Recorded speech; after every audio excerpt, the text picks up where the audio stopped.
Akans, the people from the Dahomey Empire. And by the way, the maps that exist now did not exist during the transatlantic slave trade. Mm-hmm. They came about as a consequence of the Berlin West Africa Conference that was held by the then Chancellor Otto von Bismarck. That was in 1884-85. But anyway, the five most numerous tribes that were taken here, ethnic groups that were taken here, were the Akans, people from the Dahomey Empire, which you know, may or may not know, your listeners may not know, that Dahomey is a seat of a spiritual tradition known as voodoo, which has been so vilified by Western dogma, you know. Are you hearing me still? Hello? Yes, man, we're hearing you. I'm hearing you loud and clear. Okay. So we're saying the Akans, the people from the Dahomey Empire, then next to them were the Yoruba people from Nigeria and the Idra, and finally were the people from the Congo, the entire Bantu region from Cameroon down to I believe the northernmost tip of Namibia. Now, I don't know how they did it, but when the people were taken to Jamaica, special care with Franco, Debon, yes. Please stop the family, please. Okay. Franco. Yeah, I can hear. What's up, Flavius? The feedback is actually reaching out. Yeah, but everything on my end is off. Well, I'm not hearing it now. But let me unplug my headphone and keep the phone to my ears. Mm-hmm. I wonder if that will help. Mm-hmm. Hello, can you all hear me? Yeah, man, I'm hearing you. Okay, right. I'm not hearing the echo anymore. Let me do a quick recap. The five most. Be all right now, Franco. Oh yeah, cause my end everything. Could have been my headphone that was causing the feedback. Everything turned off on my side. No problem. Go ahead. Okay. Mm-hmm. All right. The five most numerous traditions that was taken to Jamaica: the Akans, the Dahomeans, people from the voodoo place, Dahomey, the Yoruba, the Idra, and the Congolese. All right.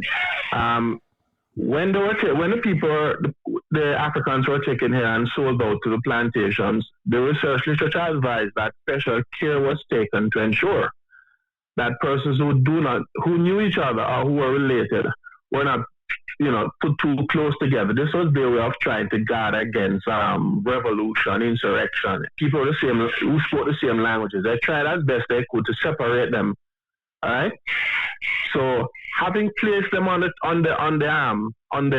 plantations, the next thing was to remove their names, give them new names, a new language, and of course the British was the dominant power in Jamaica at the time. They did their very best to suppress all African expression in terms of culture and religion. Now, Nathaniel Morel advises that the British, and we're talking about specifically for Jamaica, although it may very well have been the same around the Caribbean. The British, the plantation owners who were here, any tradition, any belief, any practice that was carried out by the Africans that did not meet the Christian ilk, did not conform to Christianity, was considered obia and thus deemed to be evil. That is how the obia thing came about. That was it at the time. In which case, it never mattered whether the person was from the Dahomey Empire doing a voodoo ritual, an Akan doing an Akan ritual, a Yoruba doing a Yoruba ritual, etc. It did not matter. It was still seen as obia. So at that point, obia became just a catch-all term for all the traditions. Right? And over the years, it has kind of shifted. Mm-hmm. It was deemed to be bad. Still is to some extent in Jamaica, although there are groups around the Caribbean for whom obia is good. Mm-hmm. There are certain maroon traditions in Suriname that they consider obia to be something good and beneficial. It all depends on the perspective from which you're reasoning, True. So that basically is how it came to be in Jamaica. But as to how the name came about, there is no consensus as to how the name came about. There are a number of words in Africa from the West African context that could have been the source of that word. For instance, the Yoruba have a word called Obi, which is a ritual. Also a ritual. A ritual was named from it, the Obi ritual. And the word Obi means either kola nut or heart. Then there are other words such as obey, obefi, obeifo, etc., all around. So it could have come from any one of those.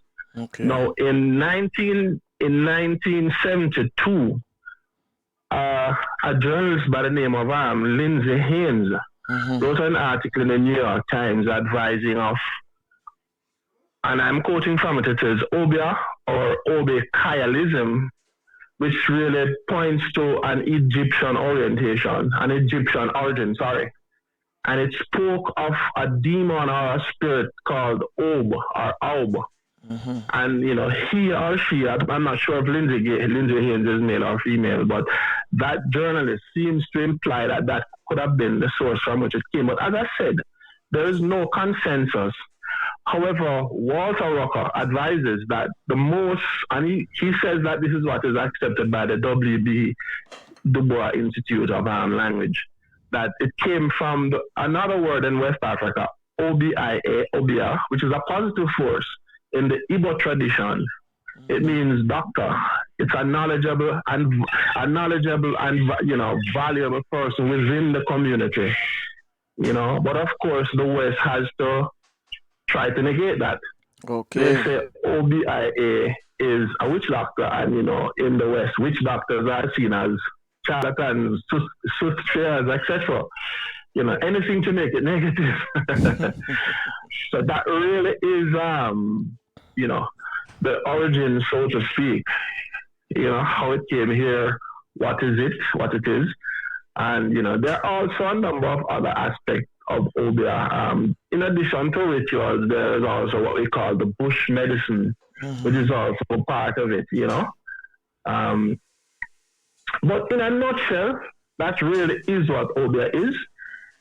As far as the healers in Jamaica are concerned, I have interviewed a number of healers, and some persons do not consider what they do to be Obia. And I understand why, because in Jamaica, Obia comes with a lot of stigma. Yeah. It comes with a lot of negative connotations. So, as I said earlier, if it doesn't matter what tradition a person is working from, whether it's a Yoruba, the Congo, the Ijaw, etc., as long as people see blood, they see rum, they see candles, and smoke and all of that, especially if they hear drumming, they consider that to be Obia. So in a sense, it still is a bit of a catch-all term. Oh. But yes, Kenneth Bilby advises that the pendulum has been swinging back in the direction of positiveness, in that in a lot of instances, it is seen as a positive force.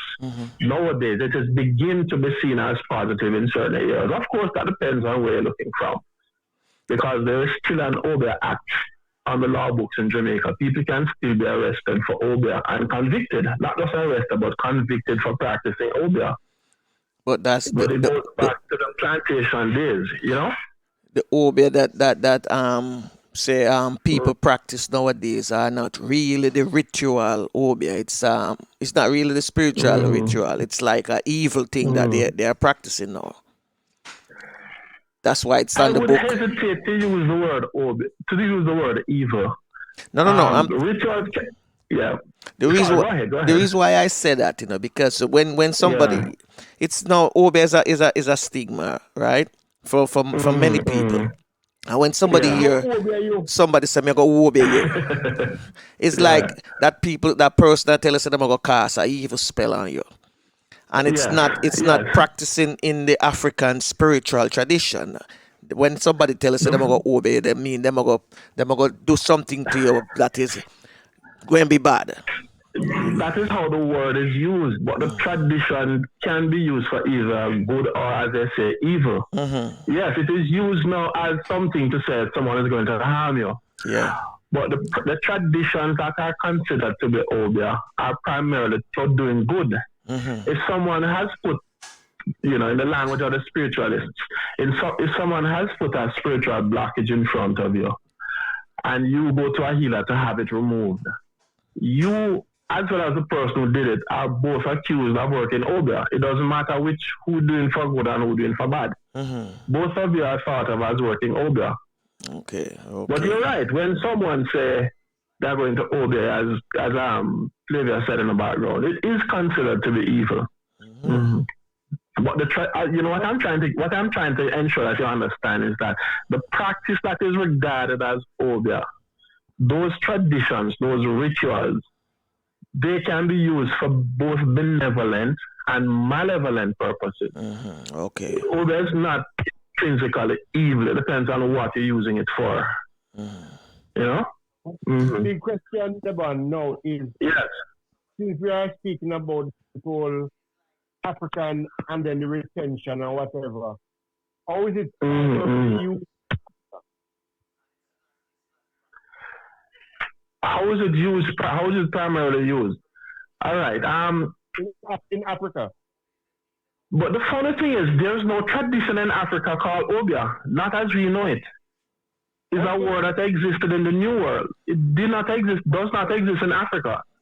The closest word to it, as I said a while ago, is OBIA, which is the Igbo, an Igbo doctor, a healer in the Igbo tradition, and he is a beneficent person of that particular community. Yeah. So there's no religion or spiritual practice anywhere in Africa that was initially known as obia. You may have persons adopting the word now. Language is fluid and it travels anywhere people can employ a particular word. But when during the period of the transatlantic slave trade, there was no tradition anywhere in Western or West Central, Eastern or Southern Africa called nothing called obia. Africa consists of sorry. Debon, can you give a definition of a good spiritual act that was committed in Jamaica? A good spiritual act that was committed in Jamaica. By the way, when you say you're talking about in the African tradition. Yeah, man, in the African tradition, not in the terminology that we use it. Okay. I think what Franco is getting at is that we always hear about the negative side of it. All right. Okay. I can give you an example. You have and I might get some fire for this. There are a number of persons. Well, on that, there are a number of persons who, and I said this without apology. There are a number of persons who are out front hitting out against traditions that they do not understand and calling them evil and all of that. But these same persons under the cover of darkness go to the healers to obtain their blessings. You have business people who want their businesses to succeed. You have members of the clergy who have their own healer too. That's the reality that we face. Jamaica is a plural society as far as religion is concerned. Now, of course, I'm not going to call anybody's names, but there are persons who do it. You want your child to pass his exam. You want to get a better job. There are people who use guard rings. I don't need to tell you who those are. Yeah. Who go to the overman for guard ring. Both criminals and law enforcement do it. Yeah. It's part of the I guess you could say the underbelly of Jamaica. Okay. It is what it is. It is here, yes. So rich, and these are all rituals. That's prevalent in Jamaica. We know that, yeah. Yeah. For a long time. Yes. You find people calling out and talking all manner of things and all of this, and this is evil and demonic, and they are the same person that got to the healer in the cover of darkness. And they get their guard rings and their gowns and their whatever it is, and they do whatever needs to be done whatever sacrifices need to be offered, they pay for it to be done, and they get their rituals done, and they go home and they're happy. Okay. It's another side to do, yeah.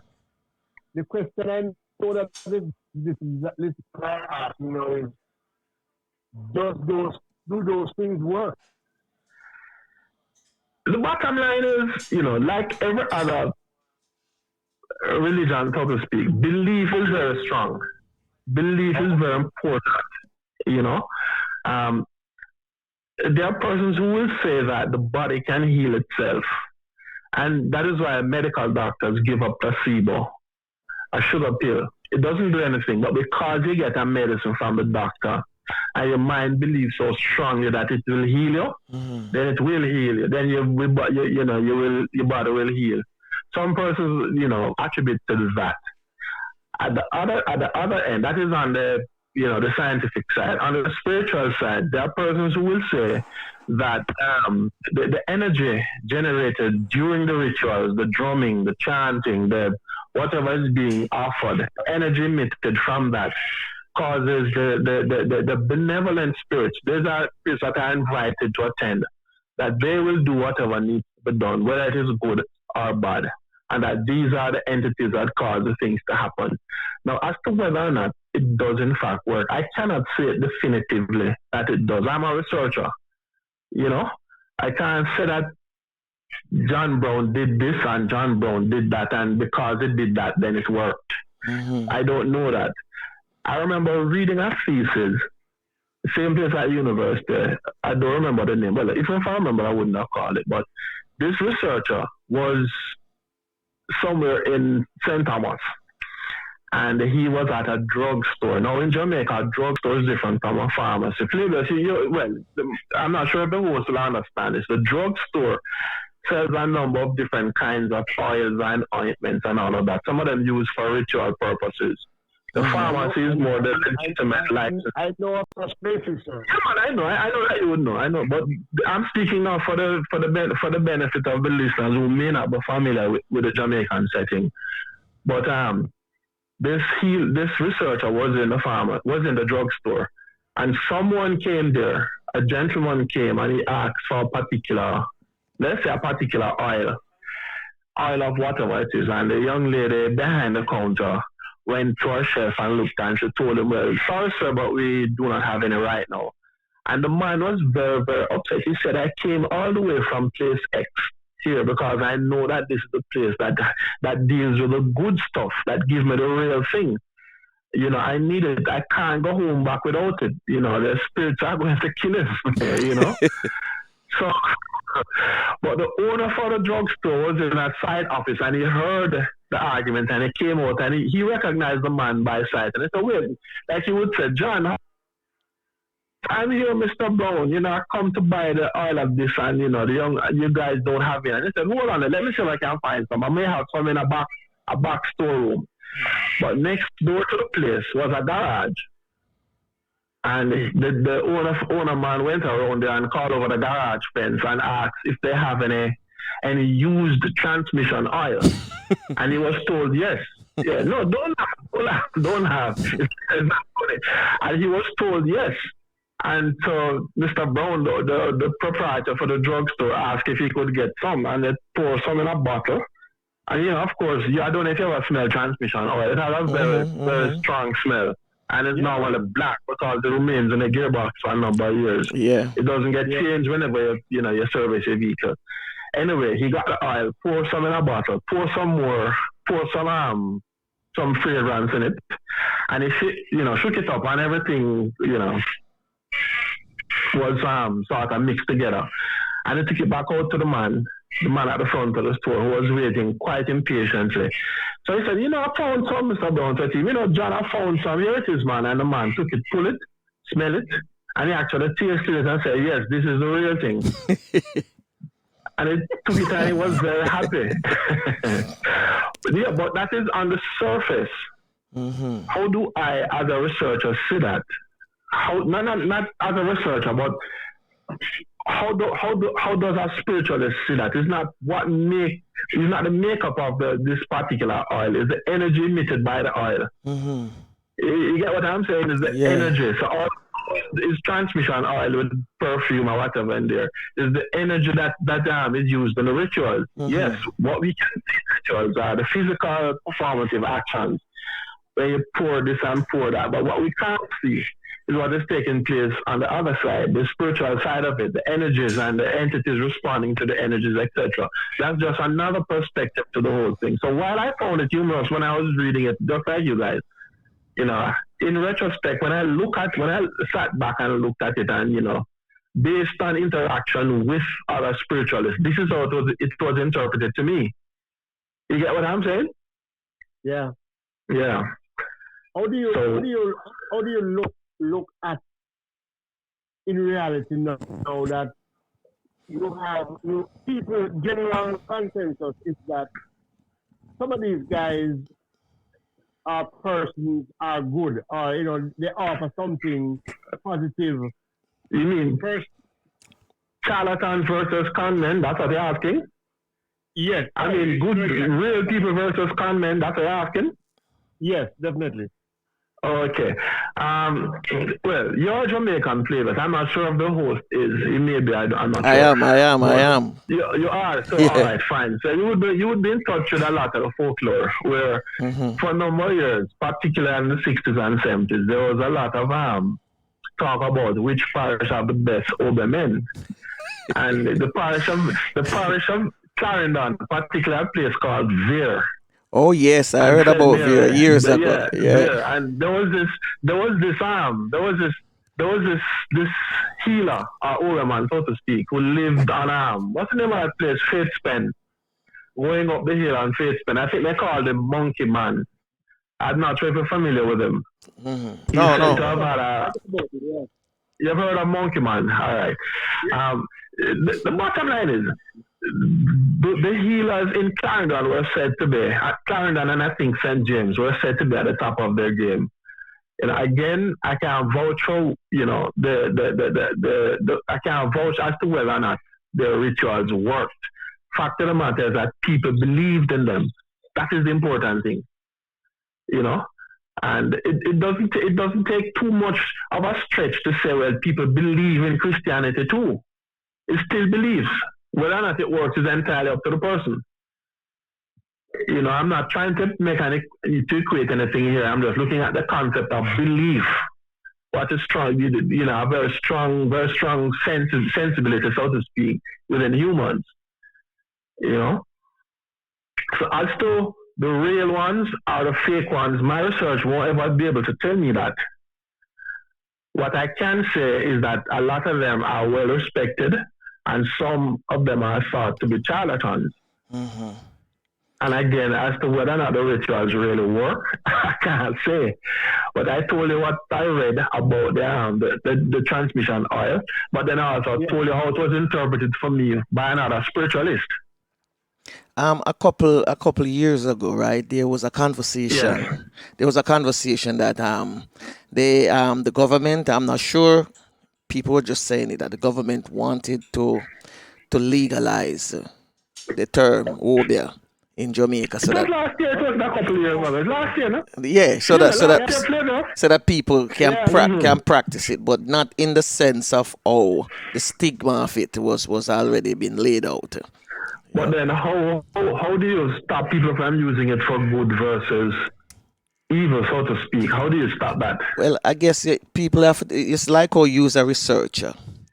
You know, we need other researchers to come out and teach people about it so that they can. I mean, there wouldn't be a problem if part of this would have been, say, taught, teaching school. Put it that way. Say it. Well, to be honest with you, Jamaica is a Christian country, with Protestant Christian country. You know, with over 65% being Protestant Christians. So I don't see it being taught in schools, to be honest with you. Christianity has had a very antagonistic relationship or interaction with non-Abrahamic spiritual traditions. It goes back to the colonial days as well, where they did their very best to suppress it and to eliminate it. Well, let me tell A you one of country, the. yeah. Okay, go ahead. Finish up. I'm going to No, tell I you was saying something. to you, a country such as Benin and Togo, this is where voodoo was originated. This is the seat of voodoo. And voodoo is no more evil than any other spiritual tradition. It is just another tradition that existed, that originated in West Africa. Yeah. They do their worship, they do their rituals, just like how Christianity do them worship and do them rituals, like baptism and communion and all of that. It is no different. They serve the same purpose. All ecstasies. They do the ecstasies too. But it was illegal in Benin. This is the country in which it originated, and it was illegal in Benin, I think, until the 1990s. And that was done because of the colonizing forces that took over Benin. Okay.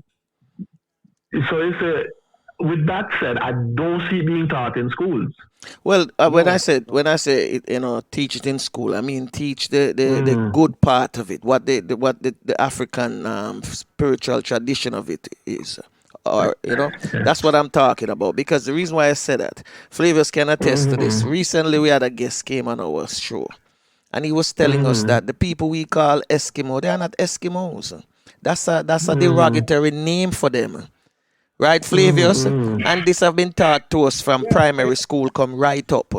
So these people are Eskimos when they are not. It's a derogatory name the white men use to refer to them. So why not teach us about our African spiritual tradition? I'm in agreement with it, I'm in agreement with it, but I'm saying I don't see it being taught. What has been happening though? What has been happening at the tertiary level is where you get subjects such as African retentions in the Caribbean, and a part of that is the spiritual traditions, and then they look at one or more or two, Yes. But the whole concept of business of the African concept of God, which is very different from the West, from that of the West. The whole concept of that is something now that is being introduced at the tertiary level. But outside of that, I don't see it being done at the secondary or the primary level. I really don't. I agree with you, but can you speak to the whole idea or the thought of if these people or people in general can be taught to do these things, to invoke these spirits or whatever on one hand, on the other hand now. Is the whole idea that a lot of these people have what you call confidence, who will actually go out and get information for people coming. So that speak about them. We see a lot of that. Also in the Christian circles, where you have persons in the audience communicating wireless to the pastor, telling them people's names. So the people step into the church. Oh, hi, Mr. So-and-so. It looks like he's getting the information from God, when it's really one of his henchmen or henchwomen in the audience telling him or the person's name. I didn't know that happened in church too. Yeah, man, it does happen. There was a famous case a couple of years back, maybe in the 80s or 90s, in which it was actually proven, and they were able to they showed the scene, and they were able to play the record. I don't know how they did it, but they were able to intercept what was being said to the pastor. And as someone came in, you hear it says, "This is Mr. Brown. He works at so and so, and his wife is so, and his daughters and sons are so and so." And the pastor said it, and the person coming in was flabbergasted because he doesn't know the pastor. And the pastor just out of the blue just know his name, know his wife's name, know his children's name. It does happen. And to be absolutely honest with you, I am sure that there are charlatans that pose themselves off as healers. There are charlatans. There's no way about that. There's no way around that. They are going to be persons. I mean, these are human beings too. Not everybody who put themselves up as something is, really is what they say that they are. As to how you will know the real ones, I honestly can't give any litmus test that could be used to determine who's a real healer from who's a charlatan. I really don't know. As I say, I go to the people and I talk to them, and it's just out of out of dedication on my part why some of the people actually speak to me. Because these are traditions that exist on the ground. These are almost like secret societies. You know, a lot of people outside of the communities don't know what is that spiritual bar. Yeah, sorry. A friend of mine who is a Igbo, he's a prince from that era of the Biafran War and whatever. And in Africa, how you differentiate them is what they're asking for. Okay. The ones that are very expensive, run far from them. Yeah. Well, Modest ones, then you can, probably take a chance with the modest ones. But what I think, sorry, go ahead. No, I'm just saying that some of them you can see through them because of the kind of money they're asking for, Yeah, what I think normally happens is when you go, the healer would, they would communicate with whichever deity or divinity their tradition is connected to. And then that divinity would present itself and say what the person's complaint is. And the healer will tell you what your complaints are. And I will tell you what needs to be done to fix them. But if you go to somebody who's asking what is your problem and you have to be explaining in detail what is happening, chances are I should step away from that person. I would think so, yes.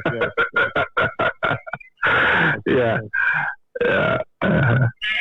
So as I said, they would communicate with whichever divinity, and the divinity would tell them. And there are a number of tools that are used. So the tools will tell you what tradition they belong, to which they belong. For instance, some traditions in Jamaica, believe it or not, they use a crystal ball.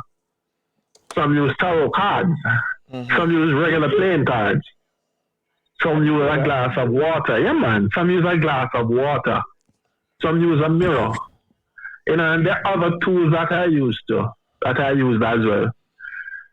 But as to whether or not they know what they're saying, to be honest with you, I can't say. My research not going to tell you that. So let me ask you something, Debon. Since you've been researching this spiritual tradition, I'm calling it spiritual tradition. It's a spiritual tradition, yeah. Yeah, you have come across the good and the bad practices of it. I will hesitate to answer the question asked that way. All right. I will say I have spoken to a number of healers. Whether they're good or bad, my research can't tell me that. Okay. My research is not trying to identify the good ones from the bad ones. Okay. My research is trying to find out what they do and how they interpret it, etc. Okay. The reason and it does take a while to get their confidence for them to share it with me. True. The reason why I ask you the question like that, right, is because I want to find out, that's my curiosity. I want to find out what are the good and the bad of the African tradition, spiritual tradition. I'm not using the word Obe. I just want to know what are the good and the bad of the African spiritual tradition. Okay. I'm going to share something with you that may blow your socks off. Okay. A number of the people who do ritual work, the rituals are not from Africa, they are from India. Okay. Let me just leave that there. They are from India. So when we speak about Obe, we're not to think directly or immediately about Africa. There are Indian traditions that are also, molded into the practice in Jamaica. Remember, Jamaica went through the period of the transatlantic slave trade when Africans were brought here. But during the period of indentured labor, you have the Orientals, the Chinese, Orientals, the Indians were brought here, the Jordanians, etc. What they call the Syrian people. And they all came with their own unique traditions. Then you have people from Europe also came, hence the usage of the crystal ball. The crystal ball is a European. Tarot cards are Europeans too. Is European too. So it's not just African. Okay. You know. Now, in terms of the good or the bad, let us say that persons are seeking to get much better job prospects, and they go to a healer, and the healer will do a ritual, a spiritual bath, etc. Could that be considered good? Would you consider that good? No, that's what that's how, you know, So I what put would it. you consider good? What would you consider good? Like Why would that not be good? The person isn't harming anybody. no, They're trying to better their well, chances. my look at it is, for instance, like we look back upon I'm looking at back in the days when they used to say you have the herbsman, the herbalist from the community, who if a baby sick, you can't them we tell us, say, I pick a leaf of life or some, you know, fever grass and something and put them together, boil that, and, you know, give the baby. You look at these as the herbalists. So I'm looking in the same light, you know, because it's a spiritual tradition. I'm looking at it Let me for healing let me share process. I'm something with looking you. at it for healing and not for helping me to achieve something. Yeah. And I'm sharing something else with you. A lot of the knowledge that currently are held by herbalists actually came from the healers. They're the ones who started. I spoke earlier about, mentioned bush medicine. That is where that comes in, where the healing comes about through the usage of certain herbs. And when I say herbs, now let's separate it from ganja. We're talking about bushes, regular plants. Yeah. You made mention of leaf of life. That is a very strong healing plant in the spiritual realm. Okay. They use leaf of life for a number of other reasons, you know. And what happened is that person's feeling weak or back, or, you know, whatever it is, the healer would recommend the usage of this and that and that. And over time, the connection was generally made that this bush is good for that, this bush is good for something else, that bush is good for something else. And you have persons now who know that, and they train others to do it. But the original healers were the herbalists. Okay. So you have herbalists and healers. When you go to a healer, you have to tell the healer what your problem is. True. So when you go to a herbalist, you have to tell a herbalist what your problem is, and he or she will give you a herb to treat the symptoms or to treat that. The healer now would do a ritual and tell you what your problem is, and then they would tell you what herbs to use. But it's maybe not the same exact herbs, but it's herbs nonetheless. Yeah. You know? So, but back to our original thing, you say you wouldn't consider, you know, trying to get better job prospects for yourself. You wouldn't consider that a positive use of the tradition. No, I wouldn't. And you consider that, well, not being positive, you would consider it evil? Well, I don't think I would put it that far, but if you try it once to get a job, then maybe you try it for the throne somebody who in a position where you want to. Okay, we're speaking now just about the ritual to get better job prospects. Yeah, and I'm saying you would consider that good? No, I wouldn't consider it good. No, I think you have to get it off of your ability, based on your ability. Don't use no enhancement to get nothing. So you don't believe in vitamins and tonics and all of that then?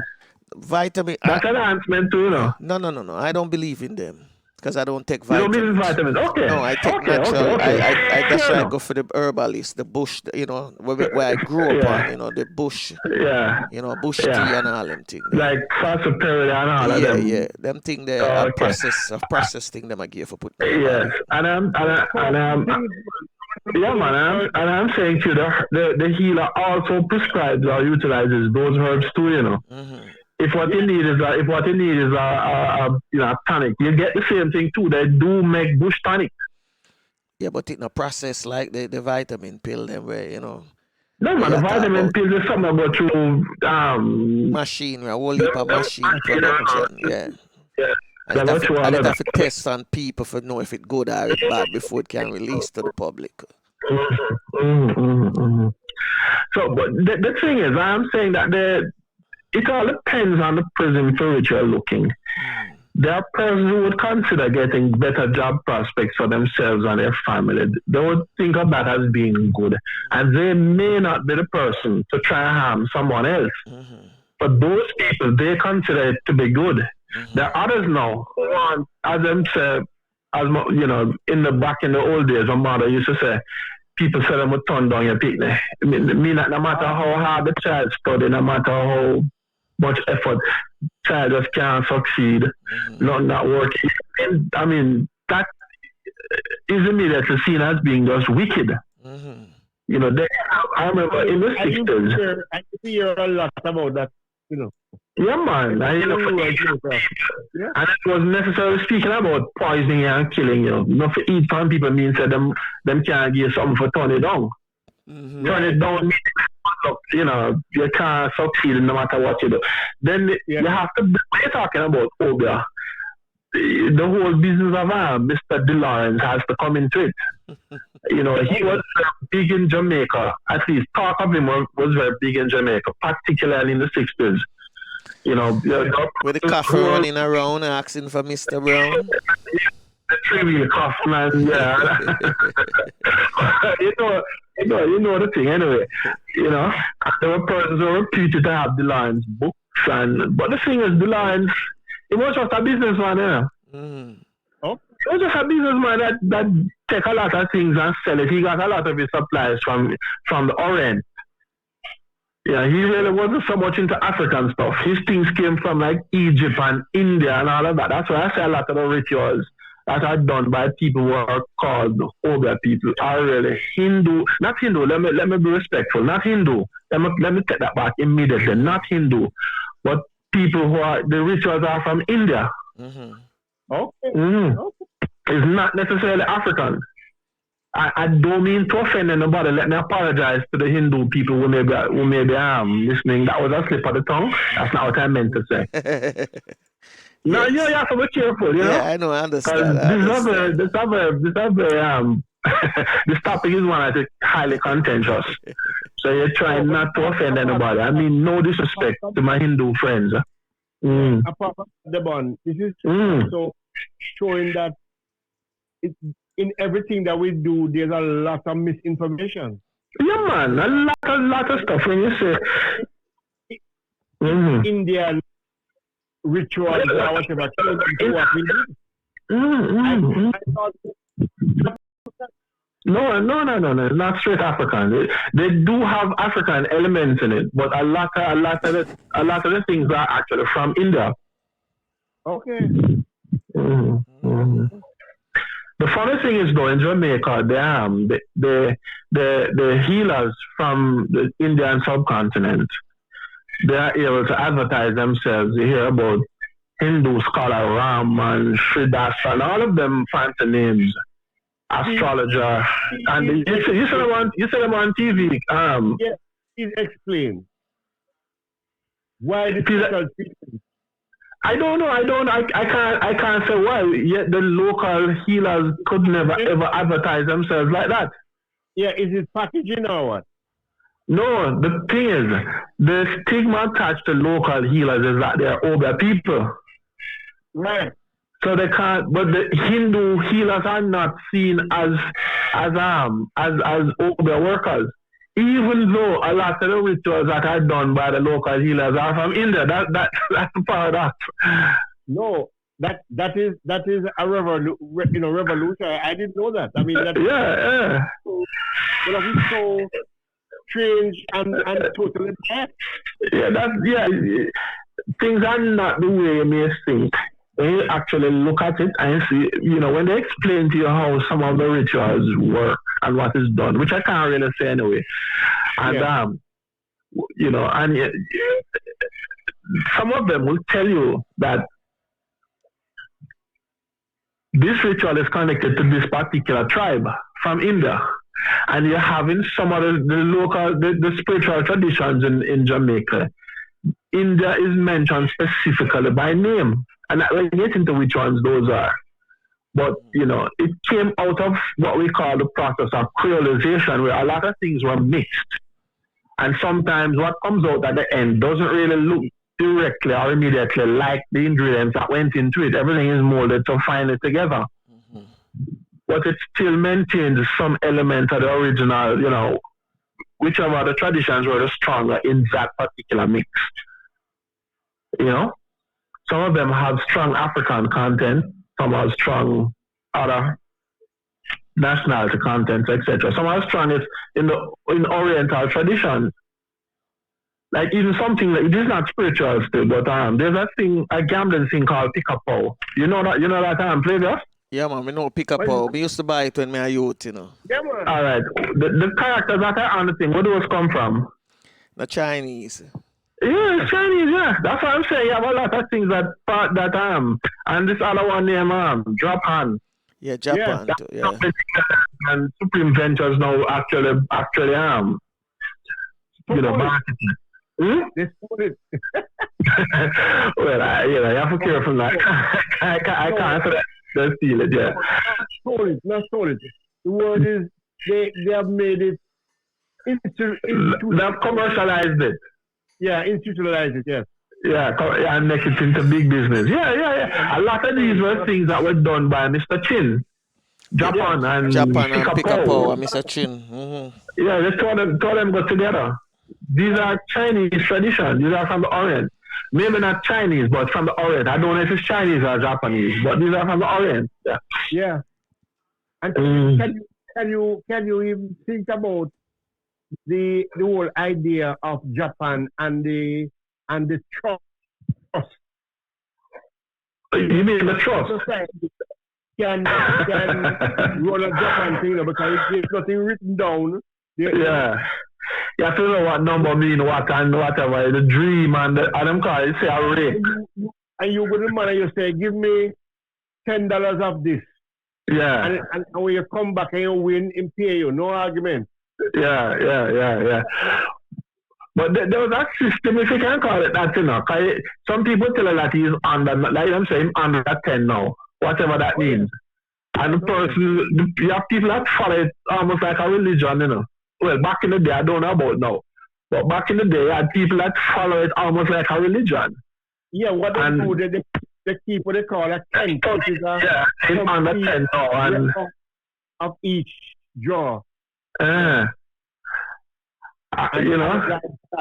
know where it's going to go next. Yeah, where he's likely to go next. Likely. Yeah,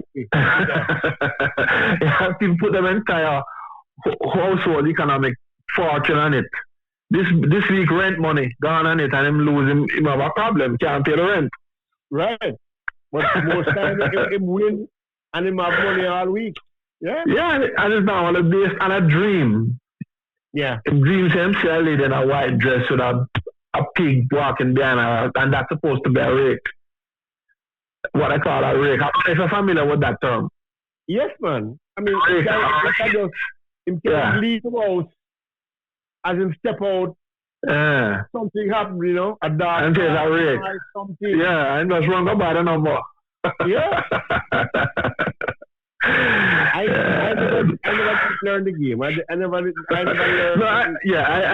Only thing I remember from my childhood days is that anything anything that is white is number one. I don't know if that is even accurate. Anything white is number one. I don't remember what's supposed to be old lady. I don't remember, but there's supposed to be a chart with whatever and the corresponding number. The only ones I know is 16, which is younger, and 20. Yeah, I don't know that. Yeah. I don't know anyone. I mean, we're talking about Obe, and this is clearly not Obe, but it goes back to some of the traditions that come to, that came into Jamaica in the indentureship period. These are persons who came here. Most of them did not go back, but the thing is, they came and they made a home for themselves in Jamaica, and they are Jamaicans. We can't begrudge them that. But out of many, one people. Out of many, one people. Absolutely. Debon, you are doing this research where at University of the West Indies? Yeah, that's correct. All right, and that's correct. So that it's the same like how you're doing the research. Hello. The same way you're doing the research, right? At the UW. Hello, are you there, Devon? Hello. Yeah, are you there with me still? Flavius, you seem like we lose Devon, we lose him. So I want to clear up something with him. So let me play this song and then get him back. All right, my listeners, we're going to play a song and then we're going to get him back inside here. Yeah. We are living in a serious time. But a dangerous time.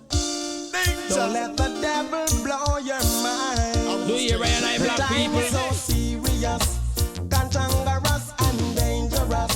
Dangerous. It's only in the Father, I put my trust. Come in, not just the time is so serious, cantankerous and dangerous. What really are going out to bed? All over the world, everyone is in a heated rush. In a eating rush, yes it can, but you have to take it with tender touch. Each and every ghetto you want get big up. If you want get big up and if you want to live up, read your Bible and think about God enough. Think about God and then you get God up. If it's a yes, people. Yes. I got Debon back online, so I'm gonna bring him back in so you can hear more from our guest today. So Debon, yes, you're back. Yes, man. Sorry about that. The call got dropped a while ago. No problem. We understand everybody's online, so it's time people are work from home and things like that. So the internet won't be that powerful. Man. Yeah, when I was asking, I said you're doing this research at the University of the West Indies right now, presently, right? That's correct. All right. Yeah. Now, this is not only this only been done right now at UTech. I mean, University of the West Indies. My bad. So that's what I'm saying. The same way. Well, I can't speak about other universities. I don't know if they are doing anything similar. But at UA, this is what I am doing. At the secondary school level, or high school level, I just figure say you could put in a class like this, not to teach them to do the rituals, but to let them have an idea of the good and the bad of it. Yeah. In fairness, there has been a change. Sorry. When I was in high school, and you got the BK or RK, religious knowledge or Bible knowledge, it was only Christianity that was taught. Yes. Only Christianity. However, I believe in recent years, well, maybe not so recent, maybe for the last 20, maybe so years, they look at Islam. And I believe so it's broadening a bit, but I don't think it has reached a stage where they actually brought on African spiritual tradition, because that is a whole completely different thing. For instance, in the African concept, there is no Jesus, there is no devil, there is no hell. It doesn't exist. It's a completely different concept.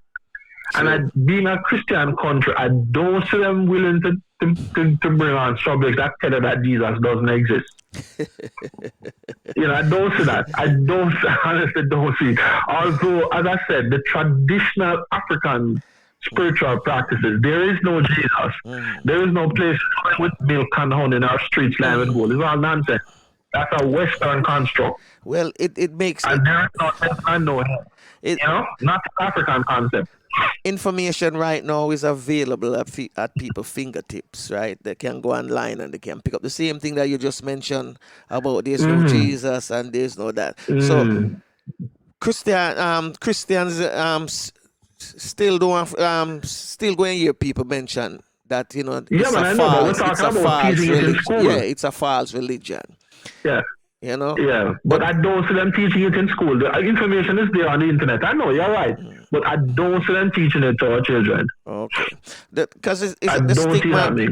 The stigma, I had the stigma, until now you kind of clear it up for me. You understand me? But I'd have the stigma about it. But I see now in the light that there, it's people who make it be evil, which we already know that. Yeah, man. Obeach itself, I don't like to use the word because it doesn't really mean anything. It doesn't point to any spiritual practice, any spiritual tradition. It does not. It's a catch-all term essentially, although it tends to be associated more with negative. Yes. But talking about saying Obeach, like saying, have a car, yes, but what kind of car? A car is a car. It has 4 wheels, a trunk, bonnet, engine, seats, etc. But it's not specific. Yeah. You understand what I'm saying? Whereas if you're saying no, I'm doing an Akan ritual, I'm doing a Yoruba ritual, I'm doing a voodoo ritual. That's more specific and meaningful to me. Whereas Obia no really say anything much. In fact, as I said, most of the healers that I spoke to do not consider what they do as Obia because again they may be thinking in terms of negatives. Yes. Some people will not want them. Yeah. Whatever you want them to do, as long as you pay them. What do you call those people? What do you call them? Because you can't call them healers. Well, to be honest with you, the nomenclature is the name or the tag is kind of I don't know what you call them. Some healers actually, very few actually own that what they do is Obia, although they don't use it for negative. They don't use it for negative, but they call themselves Obia men, and what they do is Obia. But it is not negative. They don't do negative rituals. They tell you that. And I have no reason to believe them. You know? Next question I have, a very Jamaican question. Yes. Why are certain parishes being revered as Obia? Good question. You're asking the wrong person. I don't know why. I don't know if it has it. It could have something to do with the number of practitioners of good repute in the particular parish at some point in the past. I believe Clarendon and St. Thomas, they have had very good healers at some point in time. It may or may not be the case now. But those were noted for persons who were of good repute. They're not ginners, they're not scammers, they're not charlatans. They take your money and they do what you ask them to do. Whether or not it works, I really can't say. My research doesn't point in that direction, you know. I remember but then once. you have those that don't do anything, and they will take your money. I remember once we went to Clarendon. Yeah. We go play football. Clarendon. Yeah, we go play football. Yeah. And there's a place at the time we camped there before, a place named Tweedside. Right? Tweedside, okay. Tweedside in Clarendon. So, no, we went on camping, sorry. So, we were on this bus, a lot of us on the bus. We were all altar servers on the bus, right? Heading to Manchester. And it so happened that while driving on the bus, we all had our seats. So some country people came on, some market people came on, and them say, "Little boy, two only can hold one in a one seat. Don't go up together, make other people sit down." And we refuse. Some of us refuse. And I remember this incident happened on the bus, and one of our altar server friend decided, say, "I'm not moving up. I'm sharing a seat with nobody." And it caused one eruption with the driver, the conductor, and us. And we tell them, so we're not coming off. So when the lady come off at her stop, she turned to me and say, "When I done with you, say, on the foot big foot. I get a big foot. On the foot go and drop off on the body." No, back in the day, giving somebody big foot was a major threat, you know. It was next to a death sentence, you're giving somebody big foot. Yeah. And the thing is, the condition called elephantitis, which may not be very common in Jamaica, but you used to see it every now and again. The thinking at the time was that was somebody getting Bigfoot. Yeah, man. We never go back to that section of Clarendon.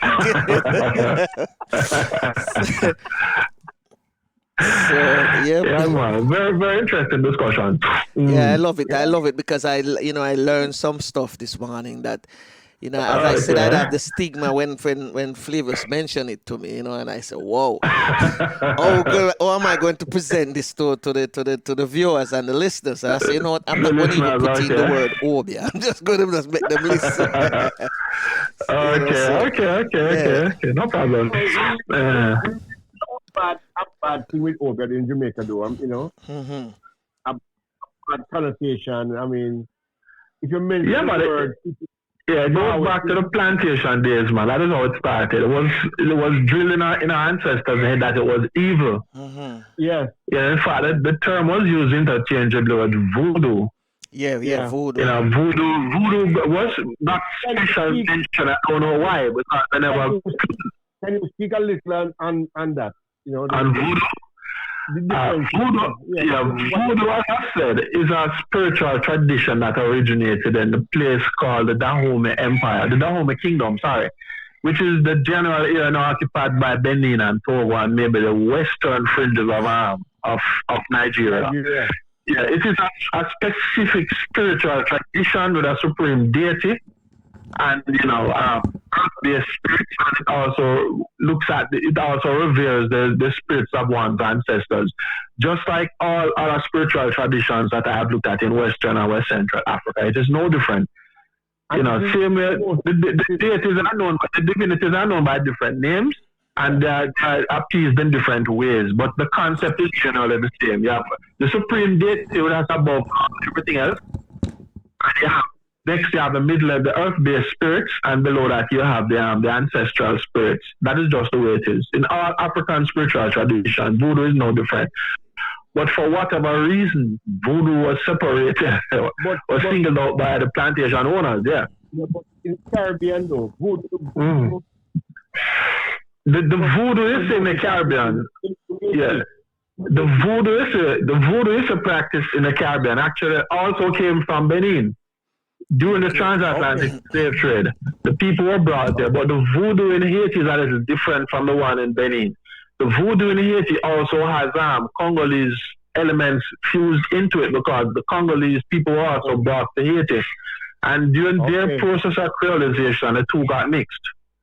So you will see differences between Haitian voodoo, just like how you see differences between Louisiana voodoo and Haitian voodoo, and the voodoo from the seat, from Benin. That's voodoo in its purest form. Could you give us a little definition of deity? All right. In African context, deity refers to the supreme being versus divinity, which are the earth-based spirits. You may have heard people talk about Shango, Obatala. These are Yoruba divinities, sorry. And you have other divinities in other spiritual traditions. The idea is, might as well speak of the African concept, that the cosmology of and the African concept of God. Mm-hmm. In the West, God is seen as, I was speaking primarily from a Christian standpoint now. In the West, God is seen as being the Trinity, Father, Son, and Holy Ghost. The Catholics refer to as Padre, Filii, Spiritus Sancti, right? They are seen as, in Christianity, as the Godhead, the three in one in three. In Islam, God is just Allah. And they say not Trinity, it is better for you. There's Allah. He's the one. There's none like him. There are no partners, no equal. That is true monotheism. Christianity is what we call, they say it's monotheism. They tell you that it's just one God. But there's a difficulty in explaining this one in three in one. But they say it's monotheism. Mm-hmm. So in the African context, Umbiti speaks of, not Umbiti, Bolaji Ido, Professor Bolaji Ido speaks of diffuse monotheism, where you find the supreme God, the deity is there, but then you have elements of that deity sent to this earth with specific tasks. They are separate, but these elements like Shango and Eshu and Obatala or Shun, these are from Yoruba. They themselves are not worshipped as God. They are supplicated to, they are appeased, and they are asked for guidance and direction. In so doing, that is interpreted as worshiping the Supreme Being. That I'm speaking from a Yoruba standpoint, a Yoruba standpoint now. Okay, so the not Umbiti. I keep saying Umbiti. Ido speaks of diffuse monotheism in that there is a supreme God, but then these elements on earth are also elements of that supreme God, but they themselves are not God. Okay. That's why I said the concept of God in Africa is traditional African spiritual practices is completely and absolutely different from what we see in the West. Okay. Islam is easy to explain because they say there are no partners, no equals. It's just Allah, it's just one God. Christianity says three in one. And we don't have any problems with that. But Yeah. We're not criticizing or deconstructing any of them. We're just saying what they are, or how they're interpreted, how they declare themselves. Yeah. with the advent of colonization in Africa, Yes. as the two ever met? I am sure there are persons who would probably try. In fact, I've seen on Facebook where there are persons now trying to merge Ifa, which is the Yoruba spiritual tradition, with Christianity, which to me is absolute nonsense. Mm-hmm. You can't merge the two, yeah. Because Jesus doesn't exist in Ifa. He's introducing a new divinity that was not there. True, What you call this new thing now? What you call it? There's no Satan. There's no devil. You know, it's about balance. You have two realms, the physical realm that we live in and everything you can see, taste and smell. And you have the spiritual realm. They speak of heaven, but it's not the place flowing with milk and honey. That doesn't exist. Mm-hmm. It's a totally different concept. Okay. You know, so in terms of mixing them, the closest and it does well in Africa. There are Christians. There's no question at all about that. There are persons, there are Africans who have abandoned their traditional African spiritual, practices, and they now look down on the original ways that were worshipped by their ancestors. That is their prerogative, not a problem. But it's not about mixing them. The two exist side by side, plurally, but not as a single mixture. Mm-hmm. Okay. Mm-hmm. Like you said, that would be very difficult to do. Yeah, man. The deities are different. There's no. One of the things I've found while doing this research, it is very, risky to try and say a deity inside the Congo is equivalent to a deity inside the Akans. Mm-hmm. The roles and responsibilities are completely different. They are appeased in totally different ways. You understand what I mean? Each spiritual tradition evolved in the locality of the people, of a particular set of people, and it evolved to meet their spiritual needs, which may be different from persons in another location. Mm-hmm. I have a big question for you. Mm-hmm. Do you think that because of that, yeah, why there's so much division in Africa? I have no doubt that differences were introduced. For instance, the British are known for having caused one set of people within a country to feel like they are superior to another set. Oh, yeah. They're known for that divide and rule. Yeah, one set of people got a lot of praise and credit from them. Another set was brutally dealt with. And for the persons who were in good stead with the British, naturally started to dealing badly with the people who were not in the good books of the British. That is how they did it. Mm-hmm.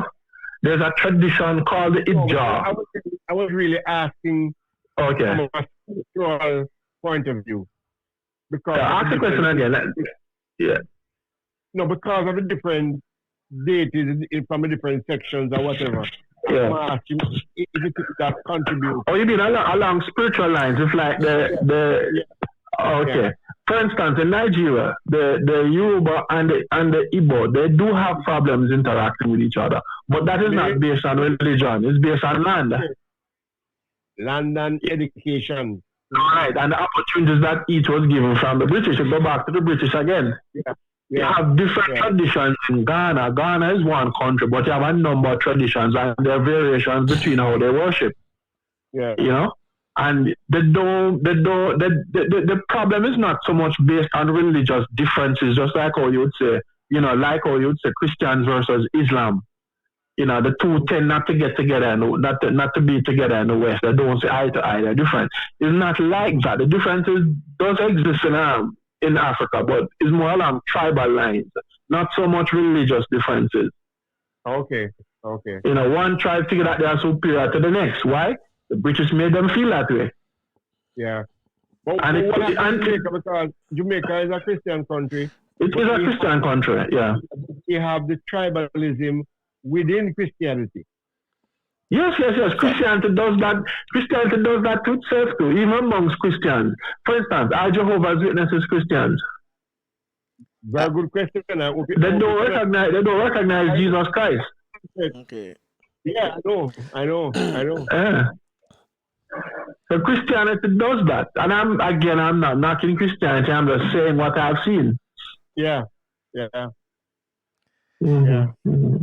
man, it's a confusing business, you know. Yeah. Yeah, man, Religion. religious traditions, it is very passionate and depends a lot on personal belief. You have to believe it, yeah, you know? Because in Jamaica, every denomination takes a different part of the Bible as their framework or their footstool. Yeah. On that. Which I find. And you have, remember in South Africa, there were Christian churches in South Africa during the apartheid era, you know? Yeah. How you justify that? That? I say you're Christian. They have, that's why the Bible is so controversial. And again, I'm not knocking the Bible. I'm not knocking Christianity. I'm not knocking anybody's belief. We're just speaking, about what I've seen. Yeah, right, yeah. It's confusion of the whole thing, man. That's what's going on. Yeah, man. It's very confusing, very conflicting. But Debon, thanks for sharing, no problem. sharing with us today, and broadening our knowledge more. Yeah, man, no problem. As I say, I'm not calling it Obia. I'm calling it the African spiritual tradition. Yeah, okay. Some people might want to call it Obia, but right now I call it Obia because I see, some good elements of it. Yes. And because them hide it from us, us as a people, and just give us the stigma of it. Yeah, a lot of us even know some people. Yeah, even some people who are listening now going to say, "No, Obia, So I'm glad for you to enlighten. No problem. Yes, okay, go on, Flavius. Are we seeing, or are we hearing a lot less about Obia these days? Certainly on the news, yes. COVID-19 is now the thing that the hot item. Before COVID. Yeah. It's like a lot of the young people they don't even think about it.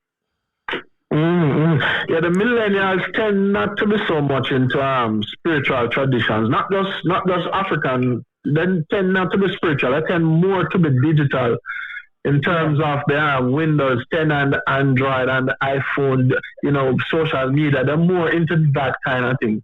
Not so much into faith and faith healing and that. In fact, Christianity is suffering just like the other traditions because of it.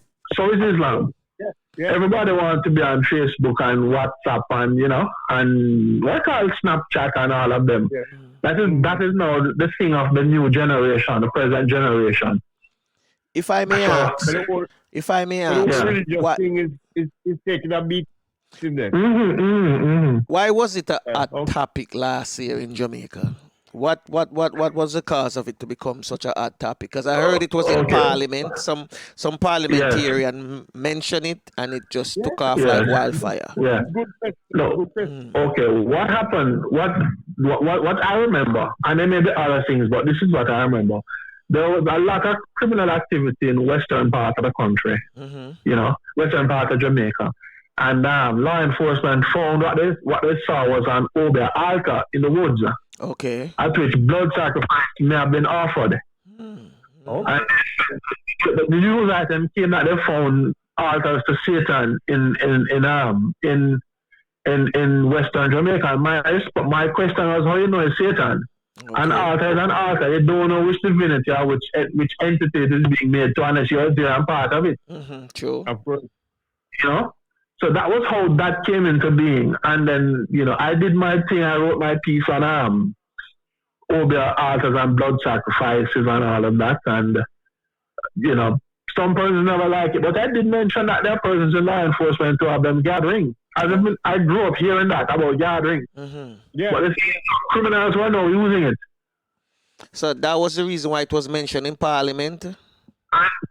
That could have influenced the whole thing. But I remember the Minister of Justice, he said that he wanted to remove it off the law books. Okay, You know, okay, it's not okay. enough. And the church immediately responded, said, not under their watch. They're not going to accept that. No, he And I wanted to do smiled. what? He wanted to do what? Remove it? You want to stop, make it be an offense. You want to remove it. Oh, okay, okay. So that was This what is triggered off legalizing it. everything. Yes, that was what Yes, and the triggered it church off. said, Yeah. no, it's not going to happen. And I laugh because a lot of them in the church have them healers, I said. I thought the whole thing funny. Yeah. All of a sudden, disappear. Not again, yeah? All right. Yeah, like I said, I spoke with some many healers, and it's not just healers in Jamaica. There are healers in Nigeria that will tell you that the pastor leaves the church and he comes to the temple. Yeah, yeah. And they make him offering to the divinities and all of that to keep himself and his family safe. True. And then take off the backward facing color, the color that they wear. Yeah. Yeah, and take it off and leave it in the room, and then make him offering and whatever sacrifice he need to make. Then clean up himself and put on back in color, come out and drive go home, and he's fine. And Jesus could help him. Yeah, I remember reading again. Professor Robin Horton wrote about a headman in the Ijar tradition. A headman is essentially the head of a temple. Only in this case, the temple will consist of just, family members and extended family. Not just wife, but it can include grandfather, great grandfather, brothers and sisters. But he is the head of that particular household. He was a Christian, he says, and at one of the festivals, he was required to do an offering to one of the water divinities of the Ijar tradition. And he said that his new religion does not allow him to appease those entities, and he refused to do it. But what Harden went on to write about was that this gentleman's wife was ailing for a number of months, and she immediately took a turn for the worse after that refusal to appease the water divinity. Okay. So, on a cover of darkness, again, he went to the healer to find out what he needs, what he needs to do to make his wife better. And the thing was, he needed to appease the water deity, which he did, and his wife did recover. The question now is, does he believe in Christianity, or does he still follow his tradition? Is Christianity just something there for show to gain status, as far as he is concerned, or does he really believe that it works? Oh boy. A lot of ifs. Yeah, man, a lot of ifs, yeah. And even in Jamaica, there's one lady that called me and asked if I did rituals. I told her no. And it's somebody I knew very well. And she explained that she was having some problems. And I said, okay, I spoke to somebody that I knew and some connection was made. And her thing is, she's a Christian, but wherever the healing comes from, she will accept it. Yeah. So is she a Christian? Really? Oh, yeah. Yeah, they've been praying for the child for a number of years and nothing happening. Oh boy, we are in a very, very complex world. Yeah, man. Yeah. Well, Debon, thanks again for coming. Thanks for, No problem, man. Give us out in a time and we're ready to talk again. I really enjoyed this. I too, and I hope our listeners, enjoy and have you back. Okay, no problem. Let's give a little more time this time around. They told me about this yesterday. Huh? Yeah, but it's last for our first week, so yeah, no problem. Anyway, we'll talk again. Yeah, man. Thanks very much. Thanks very much. No problem. Take it easy. Yeah, man. All right, Flavius. Before we get out of here, you have anything you want to, any announcement you want to make? Well, what I have to say, we are very thankful for our listeners. In fact, we had a technical glitch earlier, and if you see how many people were texting and telling us that they weren't hearing us properly, we are very happy that was fixed fairly quickly. And we hope that everybody enjoy the rest of the program. You know, these things do happen because we are over the internet, and depending on, you know, where the internet is at a particular time, we can have these problems. And we really apologize, but it was really beyond our control. Yeah, because a lot of people home, working from home, doing work Yeah, from, for school, online schooling, etc., etc. So we're the internet is basically overbursting right fighting. now. Everybody's basically fighting for whatever internet access we have right now. Yeah, this whatever bandwidth is out there. Yeah. But it didn't make it through, and I'm very, very happy about that.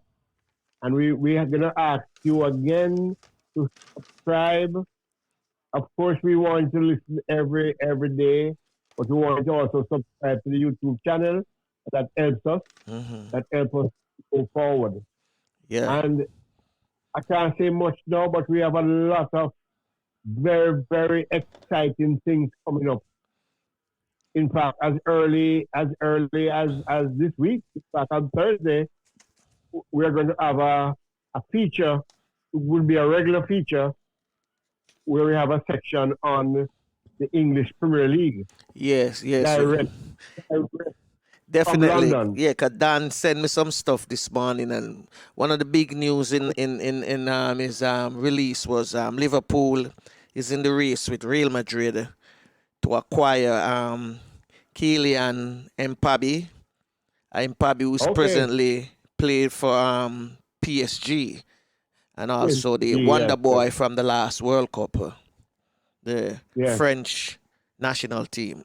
So Dan is going to give us some more. I know you football/soccer fans will love this, because we are coming live and direct from London in the halls of power in English football. Oh, so that's the one feature. We will shortly be announcing some other features, and we know that you will love them. What I liked this morning was the thing that the piece you did this morning. The Did You Know piece on the market in Anatomy. Yeah, I love that. I love that. Yeah, we have information and actually do something. In the Caribbean, a lot of gems, what I call gems, just for the world to discover them. True. So we are going to be talking about them. We're going to be talking about them because we have some knowledge of some of these things, you know. So look out for these new features. We're going to bring them on fast. You know, we hope you love them, and we're going to try very hard to make them very exciting. And we thank you again for this morning.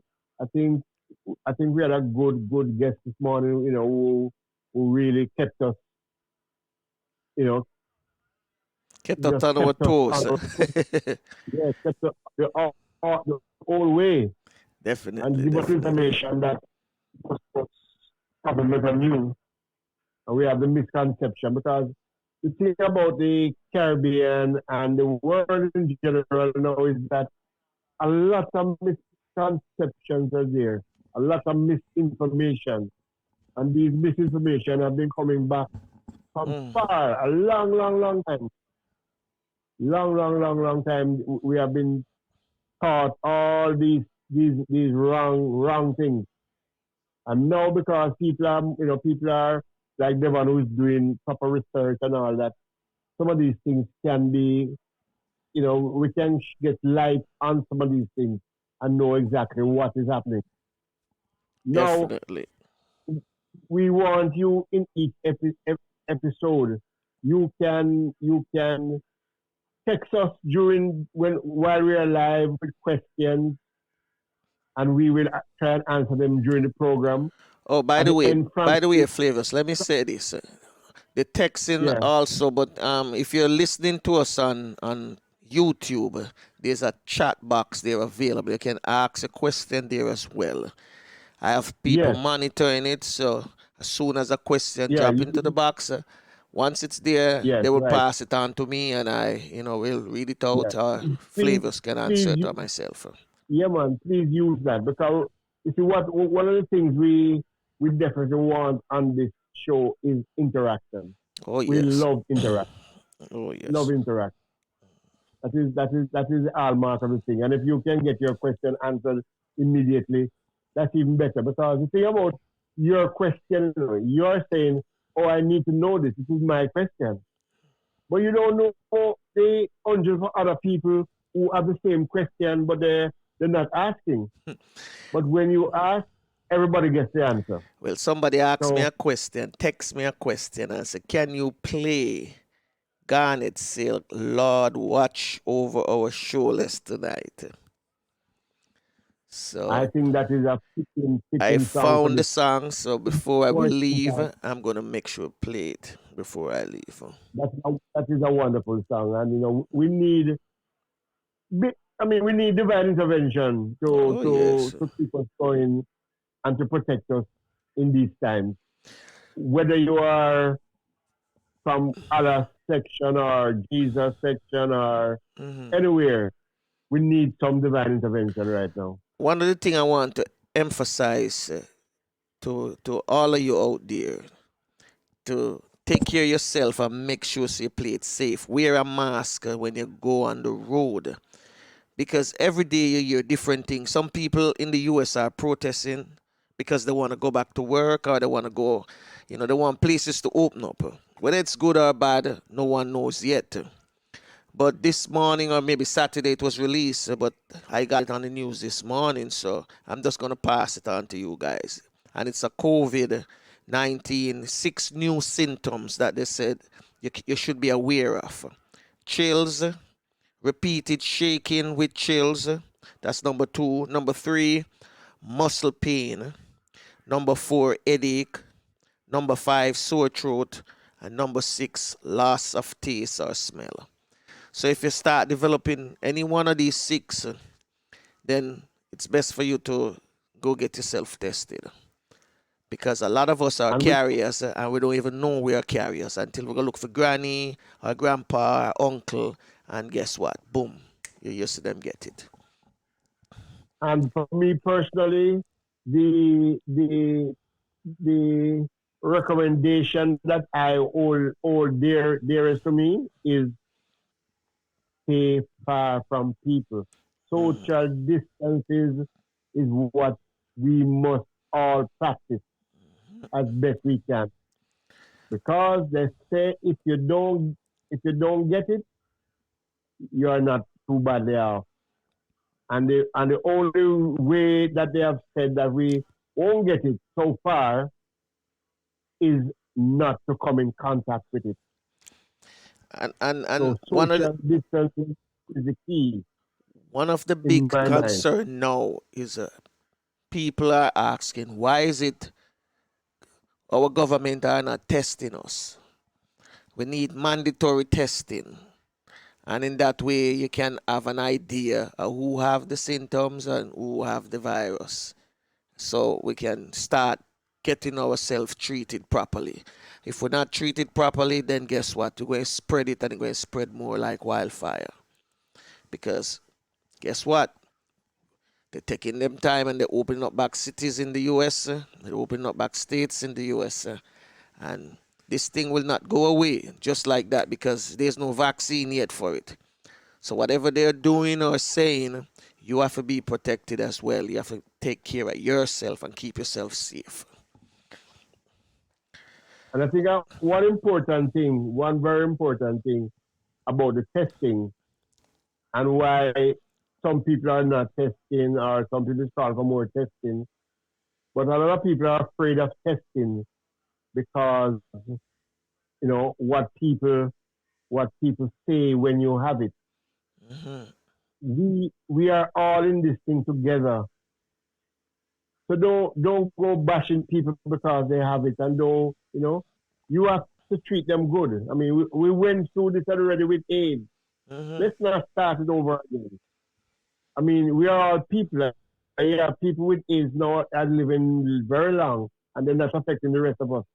Mm-hmm. So we need to be we need to treat everybody. People working in the hospital, and they're having problems on the road. At one point in time, they couldn't get taxis to go home. I mean, they're not positive or negative or whatever. They just work there. They look after us. They make us well, make us better. But we are afraid of them now because they might be contaminated. We need to get away from that. Yeah. We need to get far, far away from that. We had many, many long years with AIDS on that. So we don't want to start it again. We are our brother's keeper. One of the things, we have to do that. Let me let my listeners know that I have family members who caught it and they are cured now. And one of the good things is as soon as you know the symptom and you start treat yourself with all, because there's no vaccine yet, but as soon as you start treat yourself with all of the home remedies that we are accustomed to, the garlic, the we call it eucalyptus oil with honey and lemon and lime, and you mix them up together, whatever, you gargle your throat with salt and water, all of these things, and you drink your chicken soup. That's the doctor's remedy. You will get rid of it, trust me. Before it start get deeper into your system, you have to make sure, so boy, it's detected so you can kill it. That's all. Simple as that. So Flavius, we can lick them with this tune, and then we can wrap it up. You can talk a little bit and then we wrap it up. What you say? Great. Yeah, man. God and Silk, excellent. All right.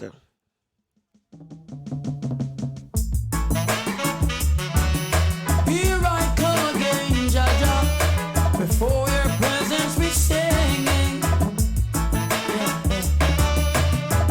Lord, watch over our shoulders tonight and help us live our words tomorrow. Let's not forget where we're from, Father, show us the way to go. You said I must love and feed my enemies, and I'm gonna do it. You said I shouldn't hate or grudge, and I won't, not even for a minute. Let only truth come from my lips. Bless our souls, cause without you we can't make it. Lord, watch over our shoulders tonight and help us live our words tomorrow. Let's not forget where we're from, for show us the way to go. You're the wind beneath my wings, see me through all of the things. You lifted me when I was down, now you have me standing on higher ground. Lord, watch over our shoulders tonight and help us live our words tomorrow. Let's not forget where we're from, for show us the way to go. How excellent is thy name, deliver us from sin and shame. Out of the mountain, babe, and suckle in, you are ordained strength. Oh, Jah, I'm depending on you. Oh, you are the help I know. Oh, Jah, I'm depending on you. Oh, you are the help I know. You're the only way. God be deeper deep. With you I wanna stay. Please don't go away, Lord. Lord, watch over shoulders tonight and help us live our words tomorrow. Let's not forget where we're from, Father, show us the way to go. You said I must love and feed my enemies, and I'm gonna do it. You said I shouldn't hate or grudge, and I won't, not even for a minute. Let only truth come from my lips. Bless our souls, Lord, without you we can't make it. Lord, watch over us. Yes, indeed. Watches over our shoulder. The music of Garnet Silk. And this one is on Down in Jamaica, 40 Years of VP Records. That's the album it's featured on this morning. Flavius. Yep.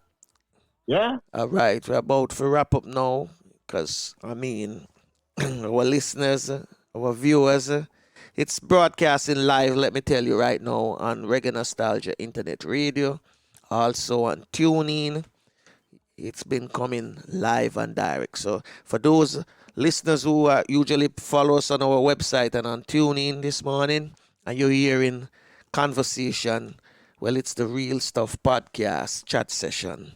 And thank you all for listening as well. Anything else you want to say before we get out of here, Flavy? Yeah, man, I want to say a special just reach out to some of our ardent listeners, you know. Michelle in Barbados, in Bridgetown, Popier in Kingston, and Old George in Montreal. Thank you all. Thank you all. Keep listening. We love to have you. We love to have you with us. Have a good day. True. All right. We're going to get out of here. And before we leave, let me tell you, with everything that you do, always remember to pray. Prayer do changes things regardless of what religion you belong to. Just pray. Until tomorrow, take care of yourself, your loved one, your family. Wear your mask when you go on the road. Keep yourself safe. And remember, exercise social distancing as best as you can. This is Flavius. And we are going to take care of ourselves from here now. Yeah, this is Flavius and Franco wishing you a pleasant morning, wherever you are, a pleasant evening, and all the best for the rest of the day. Tafina to take us out with Take Away Yourself. Yeah.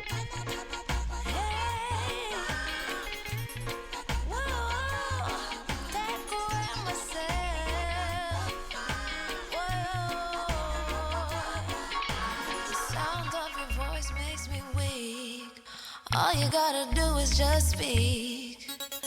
One word is enough, and I'm no longer so rough. I forget what I was trying to say. I no longer do what I was gonna do, but you're no good for me. That's why me know set me if it could flee. Me I fi take away me self. Me I fi take away me self. Me I fi hide like a thief in the night. Me I fi get out of sight. Me I fi take away me self. I fi take away me self. I have to utilize I wings. Shorty I cleave your eyes.